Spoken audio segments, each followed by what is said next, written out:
Have you ever witnessed a moment so wrong, so profoundly unjust, that the air itself crackles with the injustice? A moment you know will change lives forever? Before we reveal the shocking climax of what happened on transatlantic Flight 815, a confrontation that brought a global corporation to its knees, make sure you subscribe to Beat Stories and ring that notification bell.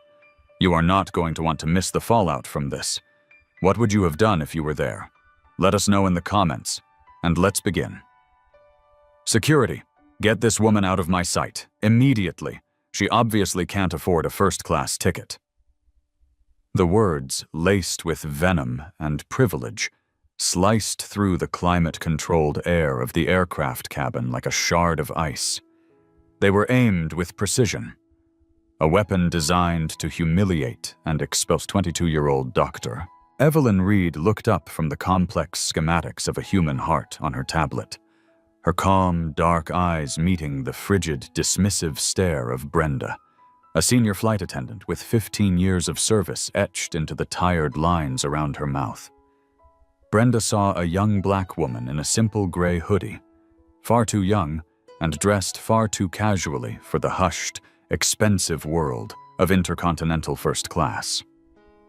This section, Brenda continued, her voice amplifying just enough to perform for the other passengers, is for paying customers, dear, not for stowaways or charity cases.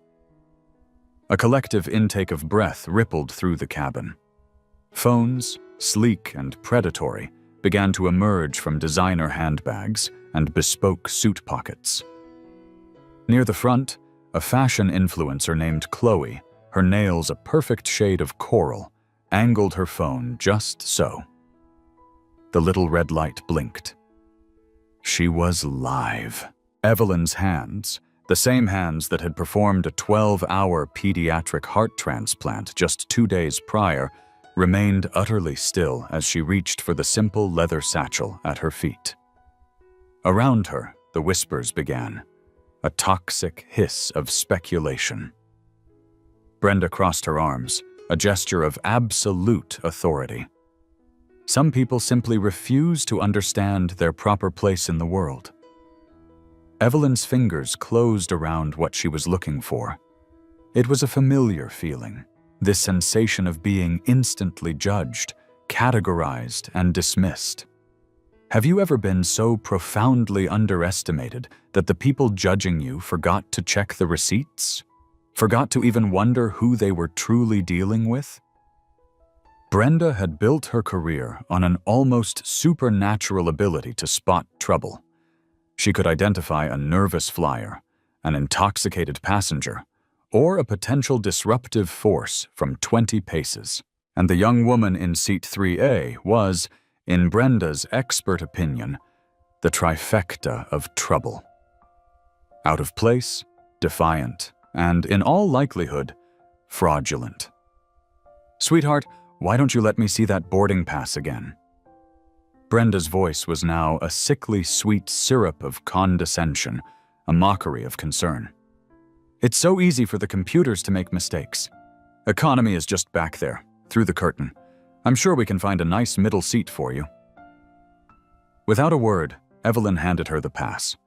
The gold-embossed lettering was stark and unambiguous against the crisp white cardstock. First class, seat 3A. Reed, E. Brenda studied it as if it were a counterfeit bill, her eyes squinting. Must have been a mistake with the upgrades. The system glitches sometimes, especially when people use stolen points. She said the last part with a knowing glance at the passenger in 4C. On Chloe's phone, the viewer count on her Instagram Live climbed past 200. The comment section was a torrent of outrage and disbelief. "OMG, is this real? Record everything. Get her name tag. Flight attendant on a power trip." Evelyn's medical tablet lay open, displaying the intricate network of coronary arteries. A simple, elegant gold bracelet on her wrist caught the soft glow of the cabin lighting. The engraving was minuscule, almost invisible, but under a magnifying glass, It would have read, Dr. E. Reed, Chief Fellow, Cardiothoracic Surgery, Johns Hopkins. Ma'am, I believe you are creating a disturbance. I need to make an important call, Evelyn said, her voice quiet but firm, a surgeon's tone used to commanding a room. Brenda let out a short, barking laugh. A call? Honey, no. We are minutes from pushing back from the gate. All electronic devices need to be switched to airplane mode. Now. She reached for the intercom phone on the bulkhead. This is Brenda in first class. I need the ground supervisor, Marcus, on board immediately. We have a passenger compliance issue. The captain's voice, a smooth, practiced baritone, crackled through the cabin. Flight attendants, we have been cleared for departure in 10 minutes. Please prepare the cabin for pushback. 10 minutes. A lifetime in the operating room. A blink of an eye on a runway. Evelyn unlocked her phone, her thumb gliding over the screen to a contact labeled JH Emergency Comms. She pressed call, then immediately hung up. It was a silent alarm, a digital flare sent into the night. A second later, a text message appeared on her screen. Protocol initiated. We are monitoring. Stand by. Brenda saw the phone light up. Miss, I believe I just told you to put that away. It's Doctor, Evelyn corrected her, her voice still impossibly soft. And this is an encrypted medical alert system. FAA regulations permit emergency communications during taxi and takeoff. It's in the Code of Federal Regulations, Part 121, if you'd care to look it up. That wasn't entirely true, but it was close enough to the truth to be a perfect bluff. Brenda, who knew her beverage service manual inside and out, but was fuzzy on federal aviation law, could only scowl. She huffed and turned her attention to the man climbing the jet bridge steps. Marcus, the ground supervisor, was exactly the kind of backup Brenda had hoped for. He was tall, with a stern, no-nonsense demeanor cultivated over 20 years of dealing with airport chaos. He radiated authority, and his gaze immediately fell on the young black woman in the hoodie as the source of the problem. What's the problem, Brenda?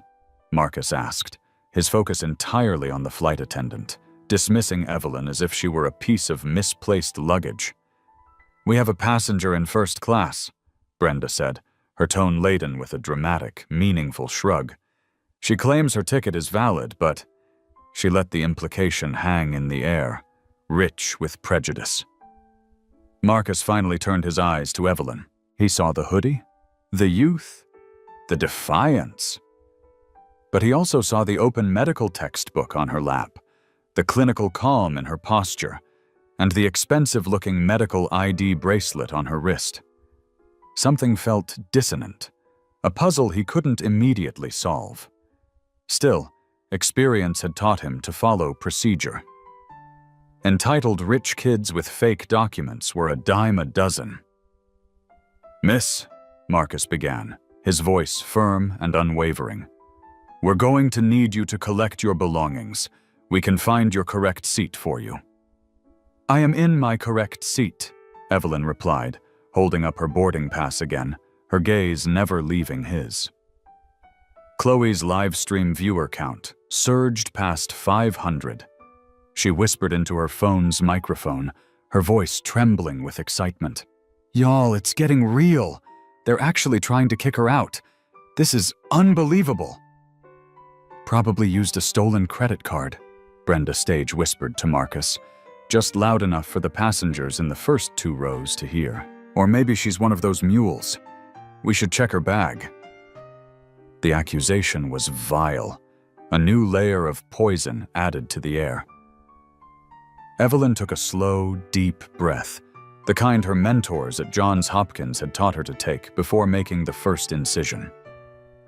Calm the hands, calm the mind, focus on the problem. Her thumb hovered over a new contact on her screen. Foundation Emergency Line. Sir, Evelyn said, addressing Marcus directly and with authority. My name is Dr. Evelyn Reed. I am precisely where my ticket designates I should be. But if you and the airline require further verification, I would be more than happy to provide it." Brenda scoffed. "Doctor, she's a child. These kids will say anything these days. They feel entitled to everything." Marcus was starting to feel a prickle of sweat on his brow. The other passengers were now openly staring, their phones all pointed in their direction. Chloe's livestream was now at 750 viewers and climbing fast. And there was something about the young woman's unwavering composure, her complete lack of fear or anger, that was deeply unsettling. She wasn't acting like a person caught in a lie. She was acting like a person inconvenienced by incompetence. "Look," Marcus said, his voice losing some of its edge. "Let's just make this easy. Show me a government-issued ID that matches the name on this ticket, and we can put this whole thing to rest." Evelyn reached once more into her leather satchel. She did not pull out just a driver's license. She retrieved a lanyard, the dark blue and gold of the Johns Hopkins Medical Institute. Attached to it was a laminated ID badge. She handed it to Marcus. The photo was a perfect match. The name read Dr. Evelyn Reed. The title, printed in bold lettering beneath her name, read Chief Fellow, Division of Cardiothoracic Surgery. Marcus blinked, reading it again. Brenda craned her neck to see. That can't be real," she stammered, her own confidence finally beginning to show cracks. "That has to be fake." The captain's voice cut in again, sharper this time. "Flight attendants, we are now 4 minutes from our scheduled departure. Report the source of this delay immediately." 4 minutes. Evelyn looked directly at Brenda, her eyes holding a deep, profound disappointment. "Ma'am, I made every effort to resolve this situation quietly and with discretion. You have made that impossible."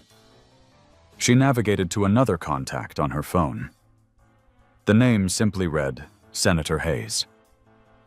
Her finger hovered over the call button, a silent, powerful threat. "I truly did not want to have to do this," Evelyn murmured, more to herself than to anyone else in the hushed cabin. The live stream was now at 982 viewers. The comments were exploding.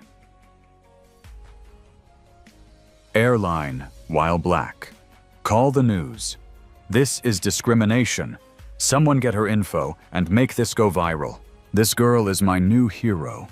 Chloe had tears welling in her eyes as she kept her phone steady. She was no longer just an influencer seeking content. She felt like a journalist, a witness to a moment of profound social injustice. This was one of those real, touching stories about the barriers Black excellence faced, a story that needed to be seen. Marcus, meanwhile, had pulled out his own phone. His fingers, now slick with nervous sweat, fumbled as he typed Evelyn Reed, Johns Hopkins into the Google search bar. The search results loaded instantly. His stomach plummeted into his shoes. Brenda saw the color drain from his face. "What? Marcus, what did you find?" He couldn't speak. His eyes were glued to the screen of his phone, to a feature article from the New England Journal of Medicine. The headline was unambiguous. The Prodigy of the OR. How 22-year-old Evelyn Reed revolutionized pediatric heart valve replacement. And the accompanying photo showed the very same woman sitting calmly in seat 3A. Just then, Evelyn's phone buzzed. It was a text from the Emergency Communications channel. "Legal team is now active. Document all interactions. We are on standby." 2 minutes remained until departure. Evelyn looked up at Brenda and Marcus, who were now both ashen-faced and silent. "This is your final opportunity to handle this professionally," she said, her voice a calm, clinical instrument. Suddenly, Brenda's radio crackled to life with a frantic energy. "All crew on flight 815, we have a corporate ground stop. I repeat, a corporate ground stop. Hold departure indefinitely. Do not move the aircraft." The captain's voice betrayed his confusion. "Ground control, say again? We were cleared for pushback just moments ago." "Negative, Flight 815, the voice from control repeated, clipped and formal. "This is a corporate-level ground stop. All passengers are to remain seated until further notice." Evelyn hadn't made her call to the senator. Someone else had. The ground stop sent a new wave of confusion through the cabin. Passengers murmured amongst themselves. Flight attendants exchanged bewildered looks. Brenda's expression had shifted from condescending confidence to raw, naked fear in less than 30 seconds. "Why would corporate order a ground stop?" she whispered to Marcus, her voice trembling. Evelyn Reed remained perfectly still in her seat, her tablet still displaying the intricate dance of the human heart, her hands folded neatly in her lap.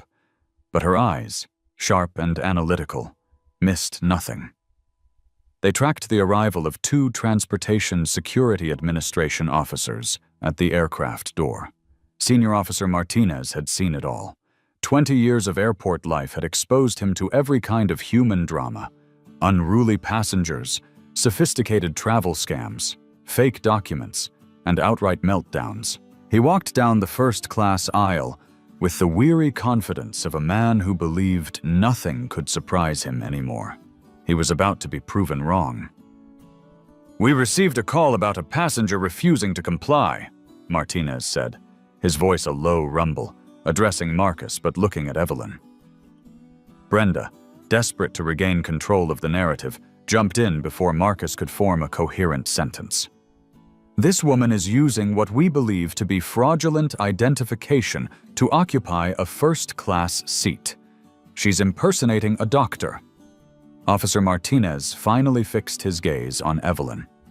He saw a young black woman, 22, maybe 23 at most, reading an advanced medical text on a tablet, wearing what appeared to be high-level hospital credentials. The cognitive dissonance was jarring. A part of his brain, conditioned by years of pattern recognition, was screaming fraud. But another part, the part that read people, was sending up warning flares. "Miss, would you mind stepping into the aisle for a moment?" Martinez asked, his tone professional but firm. Evelyn carefully bookmarked her page on the tablet and stood. As she moved, the light once again caught her gold medical ID bracelet. Martinez's trained eyes caught it this time. "I am Dr. Evelyn Reed," she said calmly, her voice carrying easily through the silent cabin. "I am a cardiothoracic surgery fellow at Johns Hopkins Medical Institute, and I am traveling on a legitimately purchased first-class ticket, confirmation number 815 GKX49B. Chloe, still live streaming, whispered to her phone in awe. "She has her confirmation number memorized. Viewers were at 1,500 now. This is absolutely insane." Officer Martinez was an expert at reading body language, at detecting the subtle tics of deception. But this young woman exhibited none of them. Most people in her position would be angry, defensive, terrified, or hysterical. Dr. Reed was none of these things. She was operating from a place of profound and unshakable certainty. "Ma'am, standard procedure requires me to verify multiple forms of identification," Martinez said, softening his tone slightly.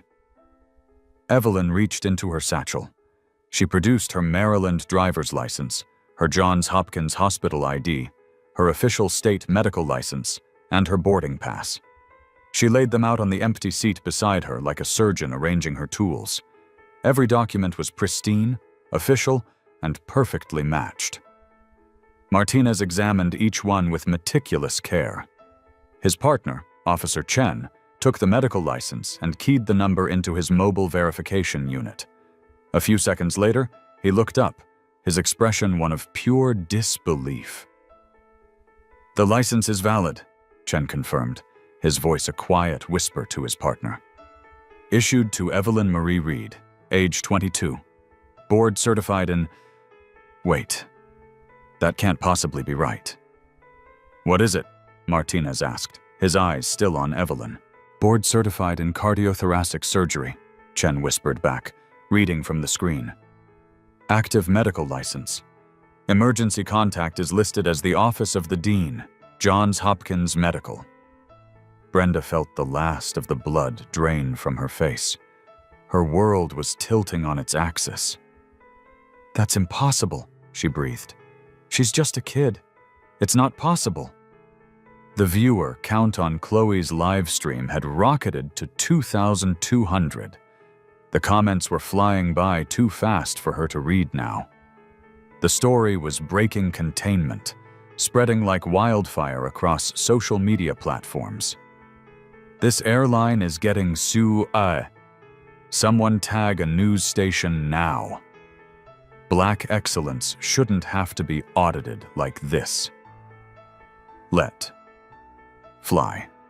Evelyn's phone buzzed with another text message. This one was from the Reed Foundation, her family's multi-billion-dollar philanthropic organization. Media monitoring team has been activated. Incident documentation is now in progress. Legal is advising a civil rights complaint. Marcus was still frantically Googling, his hands shaking so badly he could barely type. The search results were not just impressive, they were staggering. Teenage prodigy Evelyn Reed performs first solo surgery at 19. The Reed method. 22-year-old doctor's breakthrough saves blue baby syndrome patients. Reed Foundation pledges $5 billion to underserved community health care. He turned his phone around and showed the screen to Brenda. The articles, the accolades, the sheer weight of accomplishment. Her mouth fell open. "Dr. Reed," Officer Martinez said, his entire demeanor changing. The shift from accuser to protector, complete and total. "I want to sincerely apologize for this misunderstanding. Your identification appears to be completely legitimate." "Appears to be?" Evelyn asked quietly, her word choice deliberate. Martinez cleared his throat, his face flushing with embarrassment. "Is legitimate, ma'am. My apologies." But Brenda wasn't ready to surrender. 15 years of entrenched authority couldn't be dismantled in 15 minutes of chaos. "She could have stolen all of that," she insisted, her voice now high-pitched with desperation. "Identity theft is a major crime. It's more sophisticated than ever." Evelyn finally turned her full, undivided attention to the flight attendant. It was like being pinned by a surgical laser. "Ms. Morrison," she began, using Brenda's name for the first time, "would you prefer that I recite the 9-year residency and fellowship requirements for my surgical specialty? Or would you find it more educational if I detailed the airline's liability under Federal Aviation Regulation Part 382, which explicitly prohibits discrimination against passengers on the basis of race, color, national origin, religion, sex, or ancestry?" The cabin had fallen into a tomb-like silence, broken only by Chloe's ragged breathing as she kept her live stream steady. "The regulation," Evelyn continued, her voice as steady as a heartbeat monitor, specifies that violations are subject to federal civil penalties starting at $55,000 per passenger, per incident. As this cabin has multiple witnesses and is being documented in real time, the potential liability for your employer is already substantial. Officer Martinez took a subtle step backward. This was escalating far beyond his pay grade, moving from a simple passenger verification issue into the complex and perilous territory of federal civil rights law. Brenda's radio crackled again, the voice on the other end sharp and unforgiving. "Janet Morrison, the corporate legal office is on line 1 for you. They need to speak with you immediately." The timing was too perfect to be a coincidence. Evelyn still hadn't made any visible calls to high-powered contacts, but somewhere, a powerful machine had whirred to life, and its gears were beginning to grind. I can't take a personal call right now," Brenda stammered into her radio. "I am handling a security situation." The voice came back, devoid of all sympathy. "Brenda, take the call now." Marcus was now reading about the Reed Foundation's board of directors on his phone. His face had turned a sickly shade of gray. "Brenda," he hissed, his voice choked with panic. "We need to talk, right now, privately." But it was far, far too late for a private conversation. The live stream was approaching 3,000 viewers. Screenshots of Brenda, Marcus, and the TSA officers were already becoming memes. The hashtag #FlyingWhileBlack on Flight 815 was beginning to trend in New York and London. Just then, Evelyn's phone rang. The sound was deafening in the silence. The caller ID was displayed on her screen for anyone nearby to see. Dr. Michael Chen, Dean, Johns Hopkins Medicine. She answered it, and she put it on speaker. "Evelyn, are you all right? Are you safe?" Chen's voice, a voice known and respected throughout the global medical community, filled the first-class cabin with an aura of immense power. "I am perfectly safe, Michael," Evelyn replied, her tone shifting to that of a peer speaking to a colleague. "I'm simply experiencing some unforeseen operational difficulties with my travel arrangements. The university was alerted by your foundation's emergency system," Dr. Chen explained. "Do you require the immediate dispatch of our legal counsel?" Brenda's eyes widened in horror. Emergency system? Legal counsel? "That won't be necessary just yet," Evelyn said calmly. "I am hopeful that the airline's own internal conflict resolution procedures will prove to be sufficient." Dr. Chen's voice turned grave. "Evelyn, you know the Foundation's protocols in these matters. We are prepared to escalate this to the highest levels. Shall I give the authorization?" Evelyn paused. The moment hung in the air, heavy with unspoken consequences. She looked at Brenda, whose carefully constructed world of authority was crumbling into dust. She looked at Marcus, who was staring at his own phone as if it were a venomous snake. She looked at the two TSA officers, who were now trying to make themselves invisible against the bulkhead. "Grant me one more minute, Michael," she said. "Understood."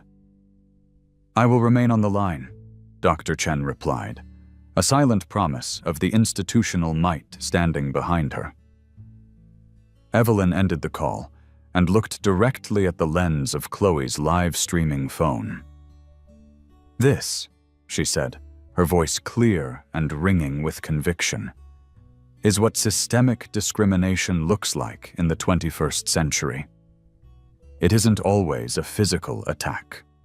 Sometimes it is the quiet, insidious, and deeply ingrained assumption that you simply do not belong in a space you have earned the right to occupy." Chloe's comment section exploded into a supernova of validation and support. Truth. Preach, sister. This young woman is a queen.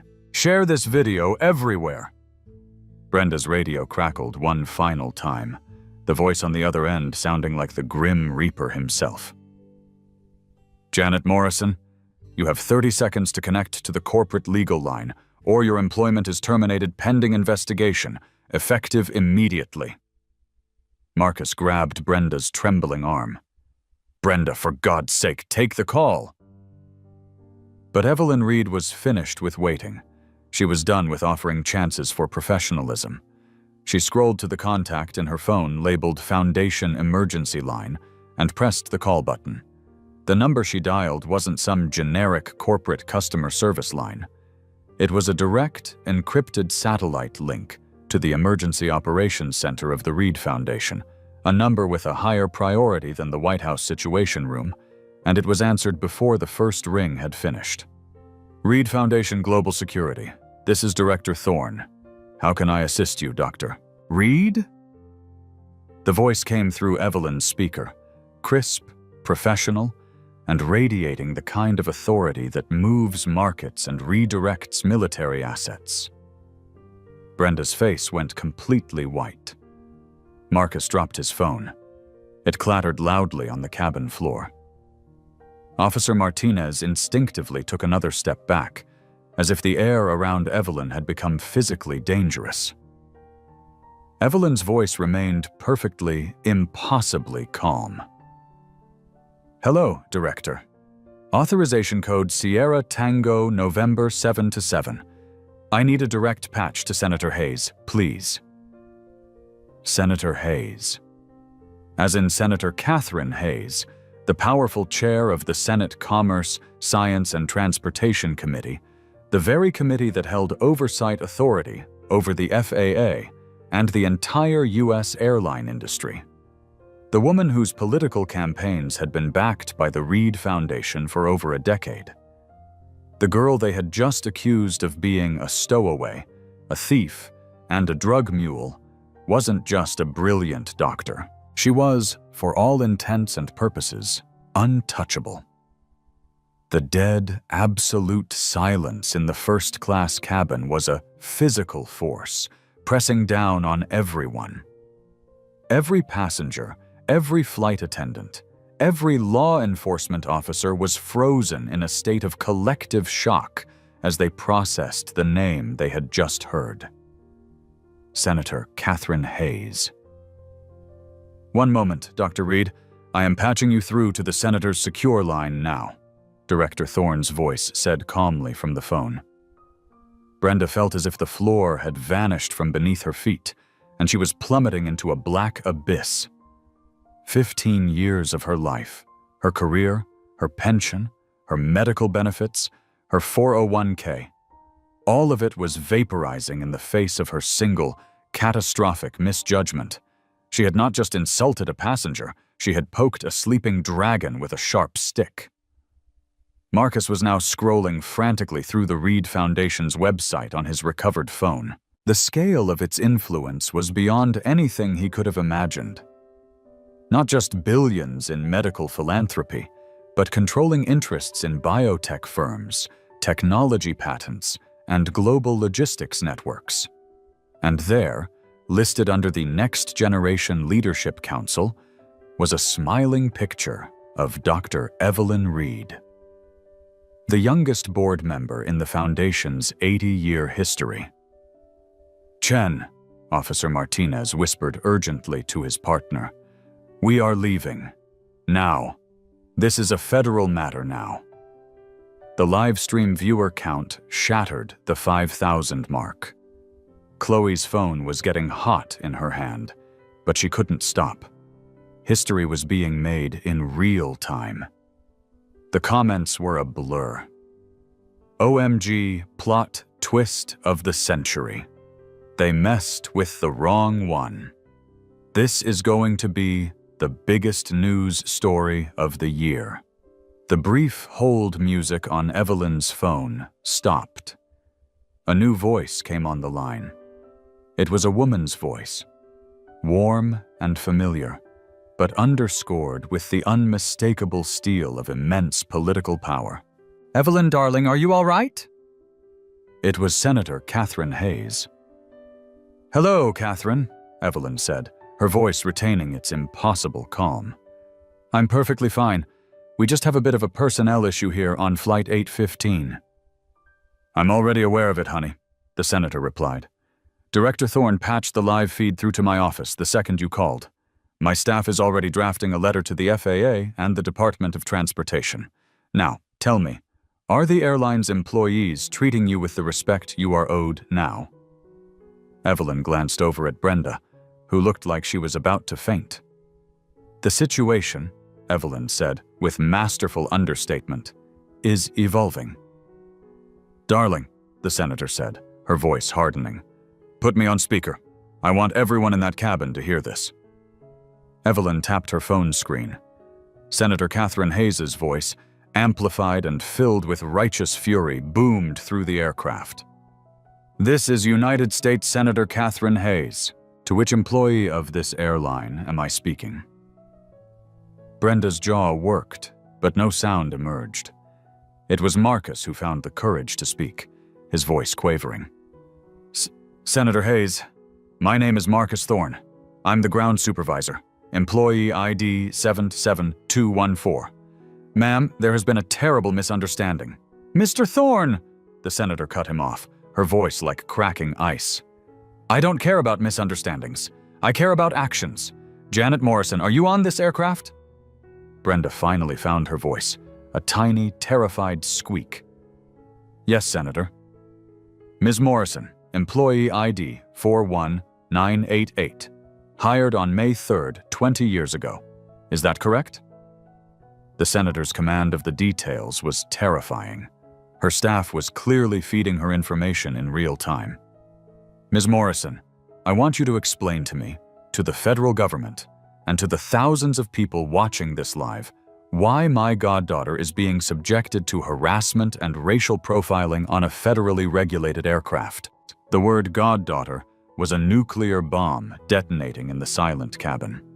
The livestream comments section simply ceased to function, overloaded with a torrent of shock and awe. The viewer count passed 6,000. Senator, her ticket. I was confused. Brenda stammered, her words failing her. Confused? The senator shot back. Let me unconfuse you. Dr. Reed holds a perpetual first-class pass with this airline, a courtesy extended to members of the Reed Foundation's board. She has been flying first class since she was a teenager. Her ticket was booked and paid for through our joint foundation corporate account. Did you even bother to check that? Evelyn reached into her satchel one last time and pulled out a sleek, black carbon fiber card. It simply said, Perpetual Elite Status, Board of Directors. It was a card so exclusive that most airline employees had never even seen one. Furthermore, the senator's voice boomed, I would like to inform everyone on this aircraft that Dr. Evelyn Reed has, on 3 separate occasions in the past 4 years, volunteered her medical expertise to save the lives of fellow passengers during in-flight emergencies. She performed emergency CPR on a man at 38,000 feet. She diagnosed a stroke in a woman that allowed the pilots to divert and get her to a hospital in time. She is not a liability to this airline, Ms. Morrison. She is one of its greatest assets. Officer Martinez and his partner were already halfway up the jet bridge, practically running from the scene. This was now an incident with potential international and federal ramifications. The senator's voice softened slightly. Evelyn, darling, do you wish to proceed with this flight? The family jet can be here to pick you up in less than an hour. Chloe's live stream captured the question perfectly. A private jet. This was a level of power and influence few people ever witnessed. And it all hinged on what the young doctor would say next. Have you ever had to make a decision that you knew would set a precedent for thousands of other people?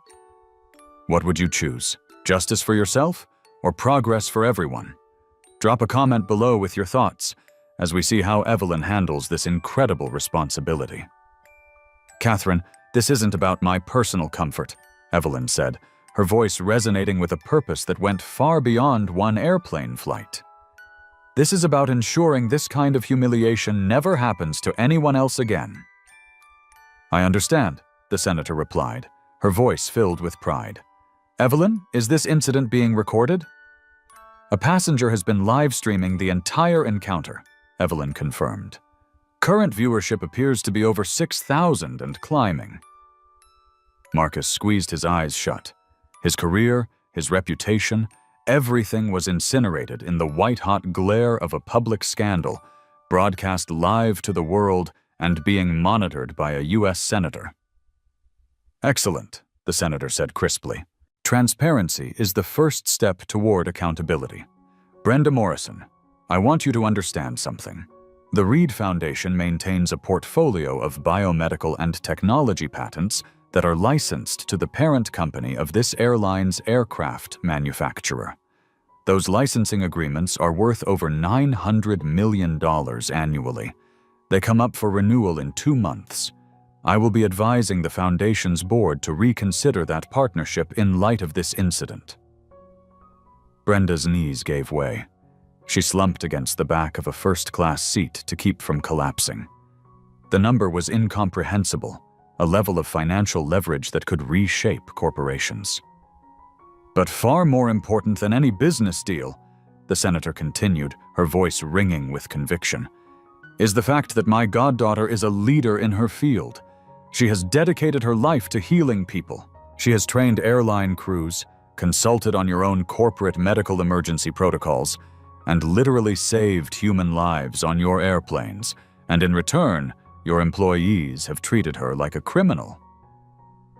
Evelyn's phone buzzed again. It was another text from her family foundation's legal team. The hospital's board of trustees has been notified. They have issued a statement condemning the discriminatory incident. "Catherine," Evelyn said, cutting through the thick silence, "I need to ask you a question, and I need you to answer it on the record." "Go ahead, my dear," the senator replied. "As the chair of the Senate Commerce, Science and Transportation Committee, can you please state for the record the federal government's official policy regarding discrimination in air travel?" The senator's voice shifted, becoming formal and authoritative. The voice of a legislator speaking for the official record. The United States government and federal law have a zero-tolerance policy for discrimination of any kind in public accommodations, including air travel. Federal law, specifically Title 49 of the U.S. Code, mandates equal and fair treatment for all passengers, regardless of race, color, religion, sex, national origin, or ancestry. All airline employees are required by law to undergo regular training on these non-discrimination statutes. Brenda began to cry, silent tears tracking down her pale cheeks. She remembered the mandatory online diversity modules she had clicked through as quickly as possible, the trainings she had dismissed as a waste of time. "And what," Evelyn asked, her final pointed question, "are the legal consequences for airline employees and their corporations when these federal policies are violated?" "For the employee," the senator stated, her voice grim, "the consequences include immediate suspension, mandatory remedial training, and in severe cases, termination of employment and potential civil lawsuits. For the corporation, the consequences include massive federal penalties, potential loss of operating licenses, and congressional investigation." The livestream chat was now a solid, unreadable wall of text. The hashtag was trending not just nationally, but globally. News agencies from the BBC to CNN were scrambling to get reporters to the airport. "Evelyn, I will handle the political and corporate fallout from this personally," the senator promised. "But right now, I just want to ensure that you are comfortable enough to continue your journey." "I am," Evelyn confirmed. "But Catherine?" "Yes, darling. I believe Ms. Morrison needs to understand that this incident is not about seeking revenge. It is about demanding reform. It is about education." Brenda looked up, her tear-filled eyes wide with shock. Was it possible that this brilliant, powerful young woman she had just tried to humiliate was now advocating for her? "Brenda," Evelyn said, addressing her directly for the first time with something other than clinical detachment. "I do not want you to be fired. I want you to understand deep in your bones why what you did today was so damaging and so wrong." The raw, unfiltered humanity of the moment was almost too much to bear. Brenda's tears began to flow freely now. "Dr. Reed, I made assumptions. Horrible, awful assumptions. You made assumptions based on my age and my race." Evelyn finished the sentence for her, not with anger, but with a quiet, profound sadness. "Yes," Brenda sobbed. "And I was wrong. I was so completely wrong. Completely. I am so sorry." The live stream viewer count hit 8,000. The comments were now overwhelmingly in praise of Evelyn's grace and composure. This woman has more class and dignity than the entire airline. She is turning this into a teaching moment instead of a moment of revenge. This is what true leadership looks like. Brenda Morrison, Senator Hayes' voice cut back in, firm but no longer furious.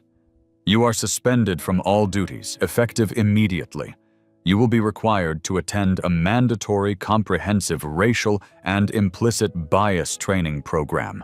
Your reinstatement will be conditional upon your successful completion of that program, and Dr. Evelyn Reed will be given the opportunity to personally review and approve your retraining curriculum. Marcus, the ground supervisor, stepped forward, his face a mask of shame. Senator Hayes, I am also responsible. I made the same assumptions. I should have de-escalated the situation and verified the facts before I called for security. Mr. Thorne, you will be joining Ms. Morrison in that training program, the senator decreed. And effective immediately, on behalf of the Transportation Committee, I am advising this airline to implement a brand new, system-wide protocol. Evelyn smiled, a small, knowing smile. She knew what was coming next. The airline will be launching a new mobile app-based discrimination reporting system, which we will call the Reed Protocol. It will allow any passenger to report a discrimination incident directly to the airline's board of directors and executive leadership in real time, with supporting evidence. There will be no more relying on flight crews or ground staff to self-report their own misconduct. There will be immediate, executive-level accountability. The implications were world-changing. It would fundamentally alter the power dynamic between passengers and airlines forever. Furthermore, the senator continued, Dr. Taz, Evelyn Reed has been invited to lead a new Dignity in Aviation initiative for this airline. She will be compensated as a senior consultant to personally train flight crews on de-escalation, unconscious bias, and advanced medical emergency response. Evelyn's phone pinged with a text from her foundation's legal team. Legal settlement offer has been prepared by the airline's counsel. Recommend you accept the terms and donate the proceeds to a civil rights organization of your choice. Catherine, Evelyn said, I have one last request. Anything for you, my dear, the senator replied. Every single passenger on this aircraft has been a witness to a traumatic and distressing event. Their travel has been disrupted. I would like to request that the airline compensate every one of them for the delay and for the emotional distress they have endured. Chloe, the influencer, gasped so loudly it was audible on her live stream. She had been documenting a story about one woman's struggle, but that woman was now using her incredible power to advocate for everyone else on the plane. It was one of the most selfless acts she had ever witnessed. Done, the senator said without a moment's hesitation. A $1,000 travel voucher will be issued to every single passenger on Flight 815, effective immediately, along with a formal apology from the CEO. A ripple of stunned applause broke out in the cabin. Evelyn had not only weathered the storm of discrimination, she had redirected its destructive energy into a tangible benefit for every person who had witnessed it. Evelyn, my dear, the senator's voice softened again. Is there anything else you need? Just one thing, Catherine, Evelyn replied. I want to be certain that Brenda and Marcus understand that this is a moment for growth, not a moment for punishment. We all carry unconscious biases within us. The goal is not to pretend they don't exist, but to have the courage to recognize them, confront them, and commit to doing better. Brenda wiped her eyes, her face a mixture of shame and overwhelming gratitude. Dr. Reed, she whispered, I do not deserve your grace. You deserve the opportunity to learn and to grow, Evelyn replied simply. We all do. The live stream viewer count passed 10,000 as the story of what was happening on Flight 815 became a global phenomenon. Major news outlets were now citing Chloe's Instagram handle in their breaking news reports. The captain's voice finally came back over the intercom, filled with a newfound sense of respect. "Ladies and gentlemen, this is your captain speaking. I have been informed by corporate leadership that we are now cleared for immediate departure. I would like to extend a sincere apology to all of you, and especially to Dr. Evelyn Reed, for the unacceptable delay. Flight attendants, please prepare for pushback." Evelyn Reed closed her portfolio, placed her phone back in her satchel, and picked up her medical tablet. She returned to studying the intricate dance of the human heart, as if nothing at all had happened. But in the quiet cabin of Flight 815, cruising high above the Atlantic, everything had changed. Forever. The story you just heard is about more than one incident on one flight. It's about how courage, grace, and accountability can transform systems.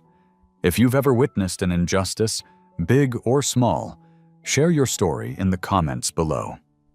Your voice matters. Your documentation creates change.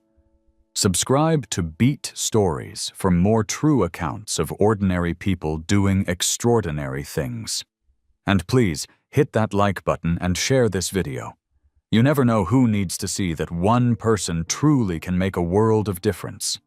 Sometimes the most powerful thing you can do when someone tries to diminish you isn't to fight back with anger, but to quietly, systematically, and brilliantly prove to them and to the world that they chose the wrong person to underestimate. Stay with us, because the movement for dignity is just getting started.